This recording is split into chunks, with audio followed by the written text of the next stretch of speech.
Hi friends, எல்லாரும் எப்படி இருக்கிறீங்க? நல்லா இருக்கீங்களா? இன்னைக்கு ஒரு கருத்து நம்ம பார்க்க போறோம். இங்க எழுதி இருக்கு, மனுஷர் பேசு வீணான வார்த்தைகள் யாவையும் குறித்து நியாய தீர்ப்பு நாளிலே கணக்கு ஒப்பிக்க வேண்டும் என்று மத்தேயு 12:36 போடப்பட்டிருக்கிறது. ரொம்ப நல்ல வசனமா இருக்குதுல்ல. நம்ம யாரையோ எதேதோ பேசிடுறோம்ல ஃப்ரெண்ட்ஸ்.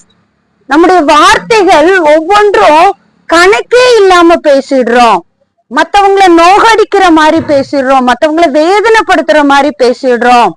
நம்மளுக்கு பிடித்தவங்கன்னா ஒரு மாதிரி பேசுறோம், பிடிக்காதவங்கன்னா ஒரு மாதிரி பேசுறோம். அப்படி இல்ல ஃப்ரெண்ட்ஸ், நம்ம பேசுகிற ஒவ்வொரு வார்த்தைகளை குறித்தும் நியாய தீர்ப்பு நாளில கணக்கு ஒப்புவிக்க வேண்டும். நல்ல வார்த்தைகளை பேசுங்க, மற்றவர்களை விசுவாசத்துல எழுப்புகிற வார்த்தைகளை பேசுங்க, மற்றவங்களை உயிர்ப்பிக்கிற வார்த்தைகளா நீங்க பேசுங்க ஃப்ரெண்ட்ஸ். ஏசப்பா உங்க கூட இருப்பாரு. உங்களுக்கு ஒவ்வொரு வார்த்தைகளுக்கும் நியாய தீர்ப்பு நாள்ல, ஏசப்பா நான் நல்ல வார்த்தைகளை பேசினேன், எனக்கு உதவி செஞ்சு